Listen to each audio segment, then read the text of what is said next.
اپنی ہے ڈگر. الحمدللہ رب العالمین والصلاة والسلام علی سید المرسلین. اما بعد فاعوذ باللہ من الشیطان الرجیم. بسم اللہ الرحمن الرحیم. الصلاة والسلام علیک یا رسول اللہ وعلی آلک واصحابک یا حبیب اللہ. الصلاة والسلام علیک یا نبی اللہ وعلی آلک واصحابک یا نور اللہ. ناظرین، ایک بار پھر ایک مسلمان کو کیسا ہونا چاہیے یہ پروگرام لے کر ہم حاضر ہیں. ہر سلسلے میں، ہر پروگرام میں ہم ایک اچھا سا خوبصورت سا ٹاپک لیتے ہیں کہ جس کے ذریعے ہمیں احساس ہو کہ مسلمان کو وہ کون سی چیزیں ہیں جو اپنی زندگی میں شامل کرنی ہیں اور وہ کون سی چیزیں ہیں جس سے اپنے آپ کو بچانا ہے. آج کون سا ٹاپک ہے؟ ایک بری عادت ہے جو بڑی تیزی کے ساتھ ہمارے معاشرے میں پھیلتی جا رہی ہے. انشاءاللہ اس پر کچھ عرض کروں گا، مگر چونکہ ہمارے پروگرام کا فارمیٹ بہت خوبصورت ہے کہ شروع کے اندر ہم پیارے آقا علیہ الصلوۃ والسلام کی درود پاک کی فضیلت پر ایک خوبصورت حدیث پاک سنتے ہیں. اور آج کی حدیث تو بڑی نرالی اور بڑی پیاری ہے. سرکار مدینہ صلی اللہ تعالیٰ علیہ وسلم کا فرمان عالی شان ہے، بے شک اللہ تبارک و تعالیٰ نے ایک فرشتہ میری قبر پر مقرر فرمایا ہے جس کو تمام مخلوق کی آوازیں سننے کی طاقت عطا فرمائی ہے. پھر آگے فرمایا، بس جو کوئی میرا امتی قیامت تک مجھ پر درود پاک پڑھے گا، وہ فرشتہ میری بارگاہ میں اس کا درود یوں پہنچاتا ہے کہ یا رسول اللہ صلی اللہ تعالیٰ علیہ وسلم، فلاں بن فلاں نے آپ کی ذات والا تبار پر درود پاک کا نذرانہ پیش کیا ہے. ناظرین، یہ حدیث پاک کمال کی حدیث ہے. دو بہت خوبصورت کانسیپٹ بھی کلیئر ہوتے ہیں، عشق رسول میں بھی اضافہ ہوتا ہے. جو کانسیپٹ کلیئر ہو رہا ہے پہلے وہ سمجھ لیجئے. دنیا کا دستور ہے کہ جو میسنجر ہوتا ہے، پیغام رساں ہوتا ہے، کسی کے در کا دربان ہوتا ہے، جس کے در کا وہ دربان ہوتا ہے وہ گھر والا اس سے زیادہ پاورفل ہوتا ہے. پیغام رساں کو باہر کھڑا کیا جاتا ہے، چوکیدار کو دروازے کے باہر کھڑا کیا جاتا ہے، اور جو مالک ہوتا ہے وہ گھر کے اندر ہوتا ہے اور اس سے زیادہ پاورفل ہوتا ہے. میرے آقا مدینے والے مصطفیٰ صلی اللہ تعالیٰ علیہ وسلم کے قبر منور پر، روضہ انور پر جو فرشتہ مقرر ہے، آپ نے حدیث پاک سنی ہے کہ اس کی سماعت کا عالم کیا ہے، لسننگ پاور کی کیا شاندار یوں سمجھیے کہ مثال نبی پاک نے پیش کی کہ آل اراؤنڈ دا ورلڈ، آج اگر ہم پاکستان میں ہیں، آج اگر ہم یورپ میں ہیں، افریقہ میں ہیں، امریکہ میں ہیں، یا کہیں بھی ہیں، درود پاک پڑھیں، وہ فرشتہ مدینہ منورہ میں روضہ رسول کے پاس موجود ہے، ہم سب کا درود سن لیتا ہے. Look at the listening power, کیسی زبردست قوت سماعت ہے. اچھا، صرف سنتا نہیں ہے، سننے کے ساتھ ساتھ وہ یہ ریکگنائز بھی کر لیتا ہے، وہ یہ پہچان بھی لیتا ہے کہ درود پڑھنے والا کون ہے. سبحان اللہ. اور صرف یہ نہیں پہچانتا درود پڑھنے والا کون ہے، اس کے والد کا نام بھی پہچان لیتا ہے. ناظرین، بڑا سمپل سا کوسچن ہے. نبی پاک صلی اللہ تعالیٰ علیہ وسلم کے روضہ انور پر موجود فرشتے کی لسننگ پاور کا عالم یہ ہے، قوت سماعت کا عالم یہ ہے، اس فرشتے کی ریکگنائز کا، پہچان کا علم یہ ہے کہ ہر درود پاک پڑھنے والے کو نام سے، اس کے والد کے نام سے پہچان لیتا ہے. دربان کا عالم یہ ہے تو مصطفیٰ کریم علیہ الصلوۃ والسلام کا عالم کیا ہوگا؟ میرے آقا علیہ الصلوۃ والسلام کی سماعت کا اور علم کا عالم کیا ہوگا؟ عاشقان رسول جھوم جھوم کر جبھی تو پڑھتے ہیں نا، دور و نزدیک کے سننے والے وہ کان لعلے کرامت پہ لاکھوں سلام. اور پھر دوسری بات، اس حدیث پاک سے جو بہت عشق والی، مزید ذوق بڑھانے والی بات سیکھنے کو ملتی ہے. دنیا کا دستور ہے ناظرین، آپ جس سے محبت کریں، جس سے پیار کریں، جس کی ریسپیکٹ کریں، اگر کوئی آ کر آپ کو بتائے کہ آپ کا تذکرہ ان کے پاس ہو رہا تھا، فار ایگزامپل آپ کی فیوریٹ پرسنالٹی ہو، اور آپ کو کوئی کہے کہ آپ کو معلوم ہے کہ وہاں ان کے پاس آپ کی بات ہو رہی تھی، آپ خوشی سے جھوم اٹھتے ہیں اور آپ کہتے ہیں واقعی دوبارہ بتاؤ، میں جس سے اتنی محبت کرتا ہوں، اتنی رسپیکٹ کرتا ہوں. آج کل فین فالوورز کہا جاتا ہے. اگر آپ کسی کو فالو کرتے ہیں اور کوئی کہے آپ کا نام وہاں لیا گیا تھا تو آپ کو بڑی خوشی ہوگی. مجھے بتائیے، غلام کے لیے اس سے بڑی کوئی سعادت ہے کہ وہ اپنے وطن میں، اپنے گھر میں بیٹھ کر درود پڑھے اور فرشتہ اس کا نام بارگاہ رسالت میں پیش کرے؟ نہ صرف میرا نام بلکہ اس کے والد کا نام بھی ساتھ پیش کرے. کتنی بڑی سعادت ہے.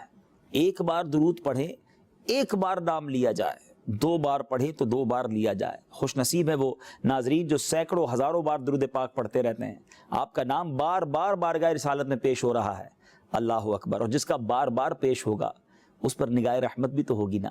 سبحان اللہ. امام اہل سنت مولانا شاہ امام احمد رضا خان علیہ رحمت الرحمن کمال کی بات لکھتے ہیں. بہت سارے ناظرین ایسے ہوں گے جو کسی مشکل میں ہوں گے، پریشانی میں ہوں گے، بیماری میں ہوں گے، بلکہ اس طرح کی باتیں بھی کہتے نظر آتے ہیں، یار میرا کوئی کام سیدھا نہیں ہوتا، بلکہ گتھیاں ہیں قسمت میں، ایسا لگتا ہے جس کام میں ہاتھ ڈالتا ہوں پرابلم آ جاتی ہے. اعلیٰ حضرت امام اہل سنت نے ایک ہی شعر میں گویا گتھی سلجھا دی ہے. آپ فرماتے قسمت میں لاکھ پیچ ہوں 100 بل 1000 کج. قسمت میں لاکھ پیچ ہوں 100 بل 1000 کج. آقا یہ ساری گتھی ایک تیری سیدھی نظر کی ہے. نبی پاک ایک بار نگاہ رحمت فرما دیں گے نا سارے کام سیدھے ہو جانے ہیں. تو درود پاک کیوں نہیں پڑھتے؟ ایک اور شاعر کمال کی بات لکھتے ہیں کہ دکھوں نے تم کو جو گھیرا ہو تو درود پڑھو، جو حاضری کی تمنا ہو تو درود پڑھو. اگر دکھ میں ہیں، پریشانیوں میں ہیں، پلیز ٹرائی ٹو انڈرسٹینڈ. یہ وہ وظیفہ ہے جو چابی ہے سہولتوں کی، آسانیوں کی، برکتوں کی اور رحمتوں کی. آپ پڑھنا شروع تو کیجئے، آپ کثرت تو کیجئے درود پاک کی. میں یقین سے کہہ رہا ہوں آپ فیل کریں گے کہ میرے پرابلم دور ہو رہے ہیں، میری بیماریاں حل ہونا شروع ہو گئی ہیں. آئی فیلنگ فریش. آپ اپنے اندر حشاش بشاش فیل کریں گے. کیونکہ ذکر کس کا کریں گے؟ کونین کے والی کا، رب کے حبیب کا، رحمت للعالمین کا. آئیے میں بھی نیت کروں اور آپ بھی نیت کریں کہ انشاءاللہ کثرت کے ساتھ درود پاک پڑھیں گے. آئیے مل کر درود پاک پڑھ لیں.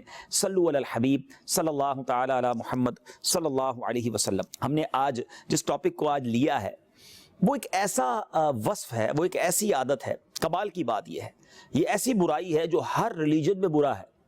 دنیا کے تمام مذاہب میں اس کو برا سمجھا جاتا ہے. دنیا کی ہر قوم اس کو برا سمجھتی ہے. جی ہاں، کوئی ملک، کوئی قوم اس برائی کو اچھا نہیں سمجھتی، کوئی مذہب اس برائی کو اچھا نہیں سمجھتا. لیکن بدقسمتی یہ ہے کہ آج مسلمان کہلانے والے اس برائی میں شدید طریقے سے مبتلا ہے، اور آج ہم نے اس بارے میں سننا ہے. مگر ہمارے پروگرام کا فارمیٹ یہ ہے کہ ہم کسی بھی ٹاپک کو جب لیتے ہیں تو اس سے ریلیونٹ، اس سے متعلق ایک خوبصورت واقعہ سنتے ہیں. اور آج واقعہ بڑی عظیم ہستی کا سننا ہے. ایک قافلہ گیلان سے روانہ ہوا اور بغداد جا رہا تھا. اور یہ قافلہ جب ہمدان شہر سے روانہ ہوا، جیسے ہی جنگل شروع ہوا تو ڈاکوؤں نے اس قافلے پر اٹیک کر دیا، حملہ کر دیا. قافلے والوں کے مال و اسباب لوٹنا شروع کر دیے. اس قافلے میں ایک نوجوان بھی تھا، only 18 years old، صرف 18 سال اس نوجوان کی عمر تھی. ایک ڈاکو اس نوجوان کے پاس آیا اور کہنے لگا، صاحبزادے کیا تمہارے پاس بھی کوئی مال ہے؟ نارملی لوگ ڈاکوؤں سے، چوروں سے اپنا مال چھپاتے ہیں. وہ نوجوان نرالا ہے، کہتا ہے ہاں میرے پاس 40 دینار ہے، اور جو میرے کپڑوں کے اندر سلے ہوئے ہیں. اب اس ڈاکوؤں کے ساتھی نے کہا بیٹا کیوں مذاق کر رہے ہو، سچ سچ بتاؤ. تو اس نوجوان نے کہا ہاں میرے پاس 40 دینار ہے، اور یہ دیکھو میرے کپڑوں کے اندر ایک تھیلی ہے سلی ہوئی ہے اور اس کے اندر یہ دینار موجود ہیں. وہ ڈاکوؤں کا جو ساتھی تھا اپنے سردار کے پاس گیا اور کہا حضور آج بڑا عجیب نوجوان ہمیں ملا ہے. لوگ ڈاکوؤں سے اپنا مال چھپاتے ہیں اور ہمارے پاس ایک ایسا نوجوان ہے جو بتا رہا ہے کہ میرے پاس مال بھی ہے اور میرے لباس میں سلا ہوا بھی ہے. ڈاکوؤں کا سردار اس نوجوان کے پاس آیا اور آ کر کہا کہ کیا واقعی تمہارے پاس پیسے ہیں؟ اس نے کہا جی. کہاں ہیں؟ تو اس نوجوان نے بتا دیا یہاں ہیں. اب ڈاکوؤں کے سردار نے بڑا یونیک کوسچن کیا کہ اے نوجوان ایک بات تو بتاؤ، لوگ ہم سے اپنا مال چھپاتے ہیں اور تم ہو کہ سب بتا رہے ہو. اللہ اکبر. 18 سالہ نوجوان کا ذرا جواب سنیے گا. وہ نوجوان کہتا ہے کہ میں جب گھر سے چلا تھا تو میری ماں نے مجھ سے ایک وعدہ کیا تھا. وعدہ لیا تھا کہ بیٹا ہر حال میں سچ بولنا. میں اپنی والدہ سے کیے ہوئے وعدے کو نبھا رہا ہوں. جی ناظرین، واقعہ ہم نے سنا.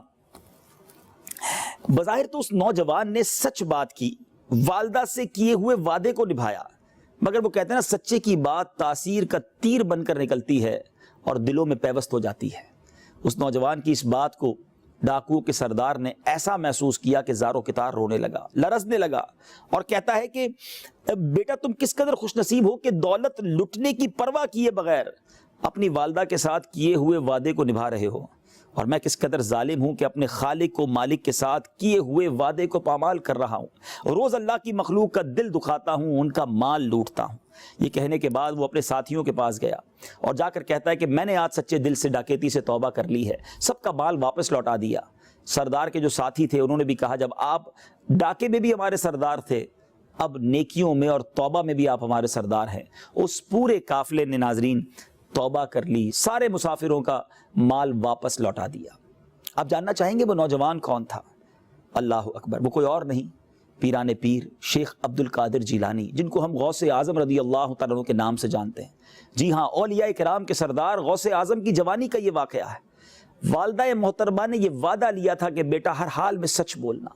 کیا شاندار تربیت تھی ماں کی، اور بیٹا بھی کیسا تھا کہ ماں سے کیے ہوئے وعدے کو نبھا دیا. ناظرین یہ بڑا اہم واقعہ ہے اور بڑا خوبصورت میسج ہے. بہت سارے والدین مجھے سن رہے ہوں گے. کیا ہم اپنے بچوں کی سچ پر تربیت کرتے ہیں؟ کیا ہم اپنے بچوں کو جھوٹ کی مذمت بتاتے ہیں؟ آج میرا ٹاپک یہی ہے. آج جس تیزی کے ساتھ معاشرے میں جھوٹ بولا جا رہا ہے, آج ایسا لگتا ہے کون ہے جو جھوٹ سے بچا ہوا ہے. پہلے کے زمانے میں لوگ کہتے تھے یار لوگ کبھی کبھی جھوٹ بول دیتے ہیں, مگر آج کل یہ کہنا پڑتا ہے کہ شاید کبھی کبھی ہی سچ بولتے ہیں. جس زبان پر دیکھیں جھوٹ ایسے ہے جیسے کوئی گناہ ہی نہیں ہے. ایسا نہ کیجیے. اللہ جھوٹوں کو پسند نہیں فرماتا. اسلام جھوٹ کا درس نہیں دیتا. مسلمان جھوٹا نہیں ہوتا. ہمارے پروگرام کا ٹاپک ہی تو یہی ہے نا کہ مسلمان کو کیسا ہونا چاہیے. کہ نبی پاک علیہ الصلوۃ والسلام کا غلام ہو کر کوئی جھوٹا ہو سکتا ہے؟ نہیں ناظرین, ہمارے آقا سچے, سچی تعلیمات دینے والے. سبحان اللہ. امام اہل سنت مولانا شاہ امام احمد رضا خان بڑی پیاری بات فرماتے ہیں. آپ لکھتے ہیں سچی بات سکھاتے یہ ہیں, سیدھی راہ چلاتے یہ ہیں. تو نبی پاک سچی بات سکھانے آئے اور آج ان کے امتی جھوٹ بول رہے ہیں. آج تھوڑی سی کوئی غلطی ہو جائے تو بندہ جھوٹ بول کر ٹویسٹ کر رہا ہوتا ہے. نوکری پر لیٹ ہو جائے تو بتاتا ہے نہیں جناب میری گاڑی خراب ہو گئی تھی, فلاں بیمار ہو گیا تھا, فلاں کا انتقال ہو گیا تھا. اسکول میں لیٹ ہوتے ہیں تو کوئی نہ کوئی بہانہ بنا دیتے ہیں. چھوٹے سے معاملے پر بھی جھوٹ بولنے سے دریغ نہیں کرتے. معاذ اللہ جو کاروبار کرنے والے ہیں وہ اپنے کاروبار میں کتنا جھوٹ بولتے ہیں. یہ میری خرید اتنے کی ہے, یہ میں نے اتنے کا خریدا ہے, اس کا کلر بالکل پکا ہے, یہ فلاں ملک کا میڈ ان ہے. اور بیچارہ گاہک اس کی باتوں میں آ کر لے جاتا ہے. جھوٹ بول کر شاید آپ کچھ پیسے تو کما لیں گے, اپنی ڈیل تو بنا لیں گے, مگر اللہ دیکھ رہا ہے. کیا قرآن پاک کی وہ آیت یقیناً وہ کافروں کے حق میں نازل ہوئی, مگر جھوٹوں پر کیسی مذمت ہے, جھوٹوں پر خدا کی لعنت. کیا مسلمان جھوٹ بولنے والا ہوگا؟ ہم آگے سنیں گے روایتوں میں کہ نبی پاک علیہ الصلوۃ والسلام نے کس قدر سخت ناپسند فرمایا جھوٹ بولنے کو. کبیرہ گناہوں میں شامل کیا گیا جھوٹ کو. مگر آج دوستوں کو ہنسانے کے لیے جھوٹ بولا جاتا ہے, لطیفے سنانے کے لیے جھوٹ بولا جاتا ہے. ایسا نہ کیجیے ناظرین. یہ جھوٹ کتنی بری برائی ہے کہ روایتوں کا مضمون ہے کہ جب بندہ جھوٹ بولتا ہے اس کے منہ سے ایک ایسی بو نکلتی ہے کہ رحمت کا فرشتہ 1 میل دور ہو جاتا ہے. اب آپ سوچئے کہ روز جھوٹ بولنے والا اپنے آپ سے رحمت کے فرشتے تو دور کر چکا, اب کیسے اس کے گھر میں رحمت ہوگی؟ آج بہت سارے ناظرین یہ کہتے نظر آتے ہیں کہ یار بیماریاں دور نہیں ہوتی, پریشانیاں دور نہیں ہوتی, گھر میں پرابلمز ہی پرابلمز ہیں. جھوٹ بول بول کر ہم نے رحمت کے فرشتے دور کر دیے. نہ کیجیے ایسا. بات بات پر جھوٹ بولنا یہ مسلمان کا طریقہ نہیں. مسلمان سچا ہوتا ہے. آج ایسا لگتا ہے کہ ہر بات میں جھوٹ بولنا ہے. اچھا یاد رکھیے گا, سچا جو ہوتا ہے نا وہ بڑا پرسکون ہوتا ہے, مضطرب نہیں ہوتا, کنفیوز نہیں ہوتا, کیونکہ وہ سچا ہے. اس کے چہرے پر ایک پاکیزگی ہوگی, ایک نور ہوگا. جی ہاں, سچا بعض اوقات پہچانا بھی جاتا ہے. نبی پاک صلی اللہ تعالیٰ علیہ وسلم, سبحان اللہ, میرے آقا کی تو کیا شان ہے. کفار جب نبی پاک سے ملتے اور آقا کو دیکھتے نا تو یہ کہتے یہ چہرہ کسی جھوٹے کا نہیں ہو سکتا. وہ چہرہ ایسا چمکتا دمکتا پرسکون اور نورانی تھا. اور جو جھوٹا ہوتا ہے نا وہ مضطرب, کنفیوز, ٹینشن میں رہتا ہے. اس کی وجہ ہے کیونکہ اس نے جھوٹ بول بول کر لوگوں سے اپنے کام نکلوائے ہوئے ہیں, مگر اب اس کو وہ جھوٹ یاد رکھنا پڑتا ہے, سچ یاد نہیں رکھنا پڑتا. فار ایگزامپل, اگر کوئی آپ سے پوچھتا ہے آپ کہاں رہتے ہیں, آپ جہاں رہتے ہیں وہ بتا دیں میں یہاں رہتا ہوں. آپ کیا کام کرتے ہیں؟ کرتے نوکری ہیں. اور آپ کہتے ہیں میرا بہت بڑا بزنس ہے, میری تو فیکٹری ہے. اب جس کو آپ نے جھوٹ بولا نا, آپ کو یاد رکھنا پڑے گا میں نے اس کو فیکٹری بتائی ہوئی ہے.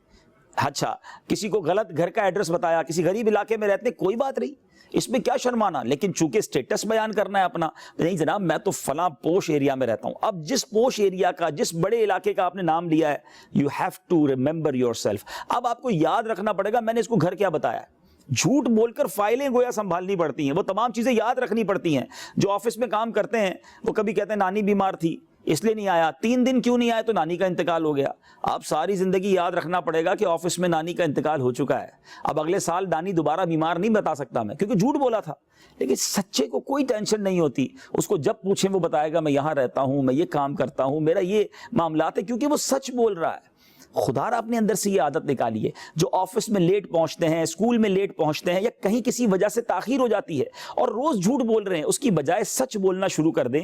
کیا ہو جائے گا, آپ کی شاید کچھ منٹس کی کٹوتی ہو جائے گی, تھوڑی بہت پنشمنٹ اسکول میں مل سکتی ہے, لیکن یہ جھوٹ چھوڑنے کی برکت سے آپ ٹائم پہ پہنچنا شروع کر دیں گے. ایک عادت اور اچھی ہو جائے گی, حرام سے بھی بچیں گے اور اپنے اندر پنکچوالٹی بھی پیدا کر پائیں گے.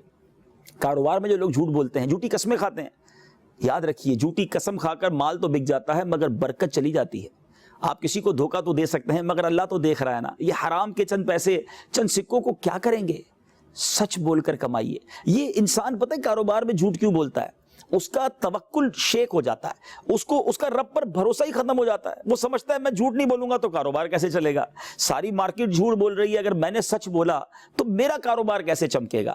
جو مجھے بزرگ سن رہے ہیں وہ میری بات کو انڈوز کریں گے اور اس بات کی حمایت کریں گے کہ آج بھی آپ کی مارکیٹ میں, آپ کے کسی بھی کاروبار میں, پرچون کی دکان بھی دیکھ لیں, جو سچا سامان بیچنے والا ہوتا ہے تھوڑا مہنگا بھی اس کا بک رہا ہوتا ہے. لوگ کہتے ہیں یار یہ جو کہتا ہے وہ ہوتا ہے اس کے اندر, اس کی چیز خالص ہوتی ہے. تو یہ نہ سمجھیں کہ میں جھوٹ بول کر ہی مال بیچ سکتا ہوں. اللہ رزاق ہے, اس کے رزاق ہونے پر بھروسہ کیجئے اور اپنے کام کاج میں کبھی بھی جھوٹ نہ بولیے. ناظرین, اللہ تبارک و تعالیٰ قرآن مجید فرقان حمید میں سچوں کے بارے میں کیا شاندار ارشاد فرماتا ہے. رب کریم قرآن میں ارشاد فرماتا ہے, یا ایھا الذین آمنوا اتقوا اللہ وکونوا مع الصادقین, اے ایمان والو اللہ سے ڈرو اور سچوں کے ساتھ ہو جاؤ. اللہ اکبر. ہمیں سچوں کے ساتھ ہونے کا درس دیا جا رہا ہے کہ بی ود ٹروتھفل, ہمیں سچوں کے ساتھ رہنا ہے. مگر ہمیں تو دوست بھی وہی اچھے لگتے ہیں جو جھوٹ بولنے والے, جھوٹے واقعات سنانے والے. ایسا نہ کریں, سچوں کے ساتھ, اچھوں کے ساتھ رہنے کی عادت ڈالیں اور اچھوں کی صحبت ہی ہمیں اچھا بنائے گی. اللہ کرے کہ ہم اپنی فیملی کو, اپنے بچوں کو بھی سچ کا درس دینا. ہم نے غوث اعظم رضی اللہ تعالیٰ عنہ کا واقعہ سنا نا کہ آپ کی والدہ ماجدہ آپ کو بچپن سے ہی سچ کا درس دے رہی ہیں. مگر آج ہماری فیملی میں کیا ہو رہا ہے؟ آج فیملی میں یہ ہو رہا ہے کہ بچے کو پہلے سے کہہ دیا جاتا ہے بیٹا فون آ رہا ہے, آپ کہہ دو ابو گھر پہ نہیں ہیں. وہ دیکھ رہا ہے کہ ابو گھر پہ بیٹھے ہیں اور مجھے ابو ہی کہہ رہے کہہ دو گھر پہ نہیں ہے. دروازے پر نوک ہوتی ہے, کہہ دو ابو سو رہے ہیں. ابو تو جاگ رہے ہیں. آپ نے اپنے بچے کو شروع سے کیا سکھا رہے ہیں ہم؟ وہ جھوٹ سیکھ رہا ہے. وہ سمجھ جاتا ہے کہ جب چاہو جھوٹ بول دو, it's not a big deal.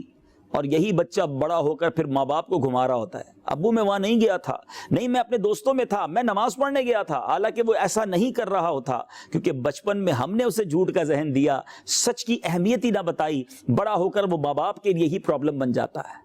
اللہ کرے دل میں اتر جائے میری بات. خدارا سچے نبی کے ہم غلام ہیں تو سچ کی عادت ڈال دیجئے. آج ایک نیت کر کے جانا ہے ناظرین کہ اب جھوٹ نہیں بولوں گا, میں اپنی زبان کو کیوں گناہ سے مبتلا کروں. غوث اعظم رضی اللہ تعالیٰ عنہ کے سچ نے فائدہ دیا یا نقصان دیا؟ سارا مال بھی واپس مل گیا نا. بزرگ بڑی پیاری بات کہتے ہیں, سچ کو آنچ نہیں ہے. آپ سچ بولنا شروع کریں اور پھر اس کی برکتیں دیکھیں. اللہ تبارک و تعالیٰ آپ کی مدد فرمائے گا. اور اب میں ایک بڑی کمال کی حدیث, سبحان اللہ. ایک شخص نبی پاک علیہ الصلوۃ والسلام کی بارگاہ میں حاضر ہوا اور اس نے کہا کہ حضور میں جو ہے وہ اسلام تو قبول کرنا چاہتا ہوں لیکن میرے اندر بہت ساری برائیاں ہیں. میں بدکاری بھی کرتا ہوں, میں شراب بھی پیتا ہوں, میں جھوٹ بھی بولتا ہوں اور میں جو ہے وہ چوری بھی کرتا ہوں. اتنے سارے میری اندر برائیاں ہیں اور مجھے معلوم ہوا ہے کہ اسلام قبول کروں گا تو یہ ساری چیزیں حرام ہو جائیں گی. میں یہ ساری چیزیں ایک ساتھ نہیں چھوڑ سکتا. مجھے ان میں سے کسی ایک برائی سے آپ منع فرما دیجئے تو میں اسلام قبول کر لوں گا. بڑا ٹپیکل کوسچن تھا. تو نبی پاک صلی اللہ تعالیٰ علیہ وسلم نے فرمایا تو جھوٹ کو ترک کر دے. اتنے بڑے بڑے اور بھی گناہ ساتھ تھے مگر نبی پاک نے کیا فرمایا؟ جھوٹ چھوڑ دو. اس نے عرض کی ٹھیک ہے, یہ کہا اور پھر وہ مسلمان ہو گیا. اب شراب پینے کے لیے اس کی روزانہ کی ہیبٹ تھی, وہ شراب پینے کے لیے گیا تو اسے خیال آیا کہ نبی پاک علیہ الصلوۃ والسلام کی بارگاہ میں رات جانا ہے. آقا نے اگر سوال کر لیا کہ شراب پی تھی یا نہیں تو میں نے تو وعدہ کر لیا جھوٹ نہیں بولوں گا, تو مجھے بتانا پڑے گا. تو وعدہ اگر جھوٹ بولوں گا تو وعدہ توڑنے والا ہو جاؤں گا. شراب سے رک گیا. پھر اسے بدکاری اور چوری کا خیال آیا. ہر گناہ کے وقت اسے یہی خیال آیا کہ بارگاہ رسالت میں کیا جواب دوں گا, اور جھوٹ بولنے سے میں نے اب پکی توبہ کر لی ہے. اللہ اکبر. شام جب بارگاہ رسالت میں حاضر ہوا, عرض کرتا ہے حضور میری جان آپ پر فدا ہو, آپ نے مجھے جھوٹ سے روک کر کتنا بڑا کام کیا, کتنا اچھا کام کیا کہ جب میں جھوٹ سے بچا تو تمام گناہوں کے دروازے مجھ پر بند ہو گئے. انسان سچ کو تھام لینا وہ اللہ کا پسندیدہ بندہ بن جاتا ہے. سچ نیکی کی طرف لے جاتا ہے, سچ جنت کی طرف لے جاتا ہے, اور جھوٹ گناہوں کی طرف اور گناہ جہنم کی طرف لے جاتے ہیں. آخری حدیث سناتا ہوں تاکہ مزید جھوٹ سے نفرت ہو جائے. یہ چھوٹا گناہ نہیں, یہ چھوٹا جرم نہیں ہے.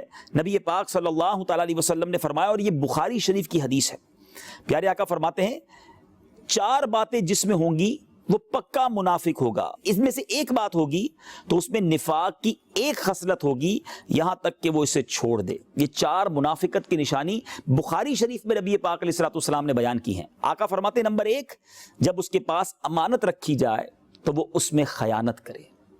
نمبر 2، جب بات کرے تو جھوٹ بولے، اللہ اکبر۔ نمبر 3، جب وعدہ کرے تو دھوکہ دے، اور نمبر 4، جب جھگڑا کرے تو گالی دے۔ ان چاروں ٹاپکس پر الگ الگ بات کرنے کا ذہن ہے، انشاءاللہ اگلے کسی پروگرام میں اس پر بات کریں گے، لیکن چونکہ آج ٹاپک جھوٹ پر ہے، یعنی منافقت کی نشانی کہا گیا کہ جب بات کرے تو جھوٹ بولے۔ لوگ کہتے ہیں ہم تو دوستوں کو ہنسانے کے لیے جھوٹ بولتے ہیں، یاد رکھیے گا روایتوں کا مضمون ہے جو لوگوں کو ہنسانے کے لیے جھوٹ بولتا ہے وہ قیامت کے دن روتے ہوئے جہنم میں ڈالا جائے گا۔ اسلام ہمیں ان چیزوں کی اجازت نہیں دیتا۔ سچ بول کر بھی تو مسکرایا جا سکتا ہے، سچ بول کر بھی تو دل میں خوشی داخل کی جا سکتی ہے، کہ جھوٹ بول کر ہی انجوائے کیا جاتا ہے؟ یہ ہماری بھول ہے ناظرین۔ آئیے میں بھی نیت کروں اور آپ بھی نیت کریں۔ ہمارا پروگرام کا ٹاپک اور نام ہی یہی ہے نا، مسلمان کو کیسا ہونا چاہیے؟ مسلمان کو سچا ہونا چاہیے۔ مسلمان جھوٹا نہیں ہوتا۔ انشاءاللہ اب کبھی جھوٹ نہیں بولیں گے۔ ہمت کیجیے۔ آپ کو بہت سارے معاملات میں خیال آ رہا ہوگا کہ یار بغیر جھوٹ کے لائف، جی ہاں، یہ ایک برائی ہے، یہ ایک گندگی ہے جو میرے اندر آ گئی ہے، میں نے اس کو اپنے آپ سے دور کرنا ہے۔ اور یقین کیجیے جب آپ سچ بولنے لگ جائیں گے نا، یو فیل ویری بیٹر، آپ بڑا پرسکون اپنے آپ کو فیل کریں گے۔ تو امید ہے آپ سب نے نیت کر لی ہوگی کہ انشاءاللہ آج کے بعد جھوٹ نہیں بولنا۔ صلو علی الحبیب صلی اللہ تعالی علی محمد صلی اللہ علیہ وسلم۔ ایک ہو ہم سب مسلمان، ایک اپنی ہے ڈگر۔